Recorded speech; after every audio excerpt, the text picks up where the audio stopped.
Renee with Imperfect Wholeness. So, trying to eat more plant-based. So, yesterday was my birthday. May 5th was my birthday, depending on when you watch this. So, Cinco de Mayo is my birthday. And of course, everybody goes out for Mexican. My husband's like, you want to go out for Mexican? I'm like, not really. So, I wanted to go to like this cider house that I've always wanted to go to and have dinner there. And they have like pizzas and whatever, but we couldn't find a place to park. So, I'm like, hey, let's go to this hamburger joint that we've always liked. Even though I'm trying to eat more plant-based, I was like, if I'm going to get a burger, I'm going to get a good burger, right? And I know this place is good because I used to eat there all the time. So we get there and they seat us. We get like the last table, which is really cool. We get a window seat, which is nice because it's my birthday. They have a lovely honey lavender hard cider on tap, which is really good. Anytime a cider's on tap, it's better. And then we ordered like cheese curds and onion rings. Yes, I know, all fried, you guys. This is why it's Imperfect Wholeness. I'm dipping my toes in, trying to be more plant-based, trying to be better. But, you know, indulging.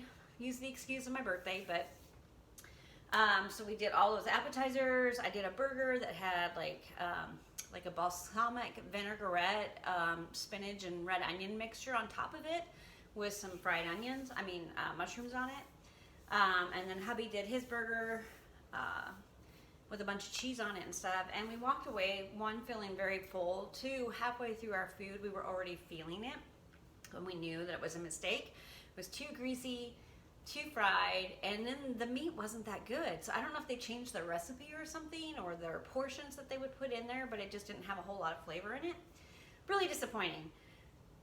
But it sparked me. My husband said it's so much better when we just eat at home because when I'm making stuff. So I still cook meat for him. For the most part, right? And then I keep trying to find different ways to like have those same types of flavors or taste. Sometimes I will, like when I make taco meat here with the ground meat and the cauliflower rice, I'll have some of that on my nachos or in a burrito or something.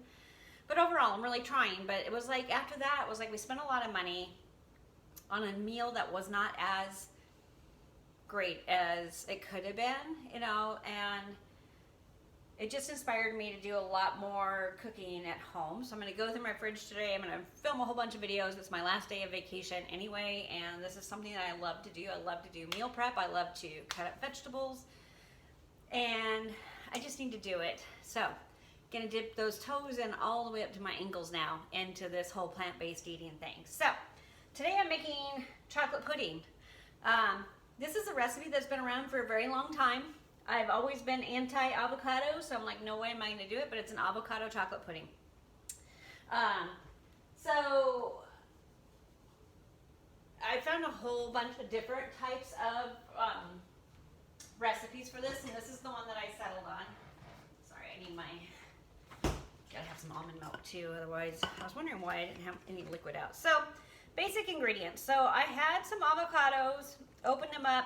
They were brown on the inside, not completely, like just the edges, but the recipe clearly says that if you're having any brown or strings in your avocado, it's gonna give it a bitter taste. So I opened up the next batch, and these are pretty decent. These, I feel like this is almost not raw, soft enough, but we're gonna make it work. So you should use a blender where you can scrape down the sides. I'm gonna use my cup. So in this recipe, we're using 2 avocados, right? I told you this one's not quite as soft, and the other one's softer, and then the other ones were overdone. I am not an avocado aficionado. I know there's like 30 or 50 different varieties of them, which I didn't know existed, but never really liked it. But I've started using avocado for like creams in my salad, like to make like a dressing in a sense, because it will soften up and get all gushy and on top of my salads and stuff. So anyway, so 2 avocados. Like I said, this one is just not quite raw, not quite ripe enough yet, so that's probably gonna affect the taste, but I'm gonna use it. So I'm gonna use it, and because I'm just trying to get everything in my fridge prepped. Might even make a borscht. I've never made a borscht before. I've never actually even had it, but I got a big giant beet in my grocery delivery from Imperfect, and it's just a giant beet. It's almost like the size of my face, and I have a whole head of cabbage, And, you know, you can make that and then you can freeze it for a couple months. So have it on hand. See, this one's way more ripe. This is easier to scoop out. All right, so we're on 2 avocados. And then what I'm going to use 4 tablespoons of cocoa powder, organic cocoa powder, right? Now, some of the recipes I saw, they used raw cocoa, and I know there's a difference, but I have cocoa powder on hand, so that's what I'm using. Okay, 4 tablespoons of organic maple syrup for that sweetness. Okay. And then we're going to add in a tablespoon of hemp hearts. This recipe I found calls for it. It says it's optional, but I'm like, why not? I've got it, right? I got it. May as well use it. I gotta wash that. So a tablespoon of hemp hearts. I don't know. It's definitely going to give it more fiber for sure. And lots and lots of protein. Because 3 tablespoons has like 10 grams of protein in that hemp. We're going to use 1 teaspoon of vanilla, if I can get it open. Preferably vanilla that doesn't have the alcohol in it. This does have a little bit in there, but that's okay. It is what it is. It's what I got. So a teaspoon of that. And then half a cup of unsweetened almond milk. And then if it doesn't blend the way you want it to, or if it isn't sweet enough, or it isn't chocolatey enough, you're just going to add a little more to it. So I got it all in my blender here. I'm going to blend it up a little bit, pulse it up, and then what I'm going to do is scrape it down a little bit.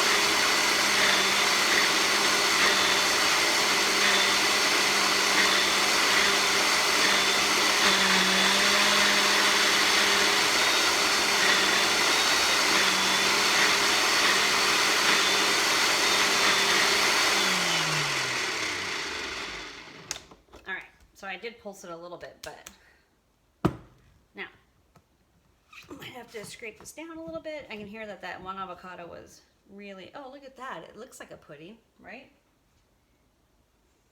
Definitely smells chocolatey. Let's give this a taste. I may see if we have to add anything to it.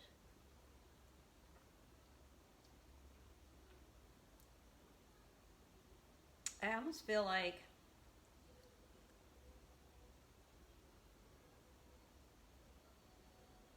a little more maple syrup.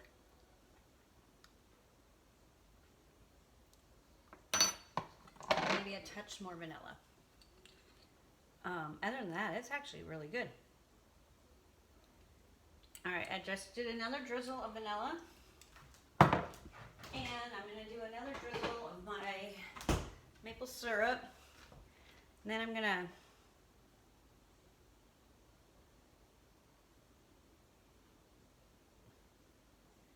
another teaspoon there, right? Scrape this down a little bit.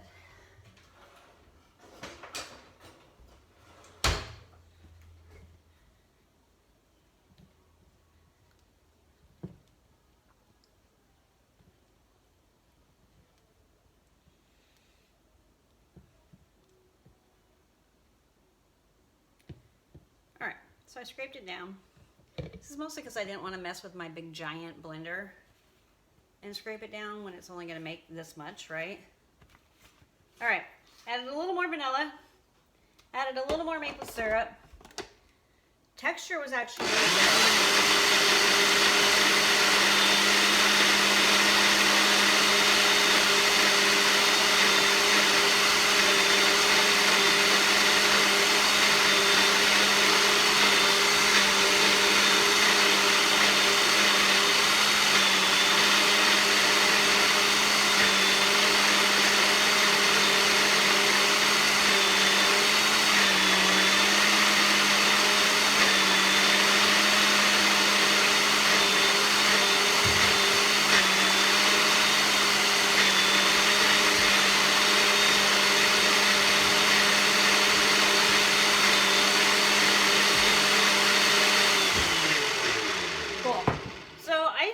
On my blender and it says spread, so that's what I did because it's kind of like a spread, right?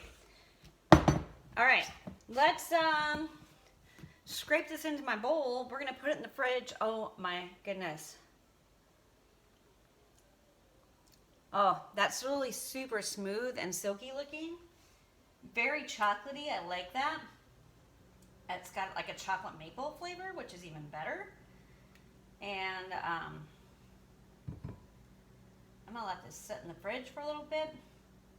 This will be my dessert. Oh my gosh, this is amazing. Okay, this is a keeper. You should try it. Again, it was 2 avocados. I used like 4 tablespoons of maple syrup and then a teaspoon because it is per taste. I used half a cup of unsweetened almond milk, a teaspoon and a half maybe of vanilla, a tablespoon of hemp hearts. And yeah, I think that was it, right? Oh, cocoa powder, 4 tablespoons of cocoa powder. That's what it was. 4 tablespoons of cocoa powder, 2 avocados, 4 tablespoons of maple syrup, and then a dash more, 1 teaspoon of vanilla, half a cup of almond milk. Got it? Give it a shot. It's a nice, healthy, very chocolatey smelling dessert. I like it. Remember, it's just about dipping your toes in, right? Starting that journey little by little, learning what your body likes, what it doesn't like, what's in your comfort zone, what's not in your comfort zone. I just made a cheese recipe that was amazing, mozzarella. I'm getting ready to make a different one now. It's more like a nacho cheese. I'm excited. So I love learning. I love cooking. I love being here. I love to help you on your journey. It's imperfect, right? It's imperfect, but it's a journey and it's yours, and it's how you're going to get to a healthier space in your head and your heart and your mind and your body. All right, be imperfect, be whole.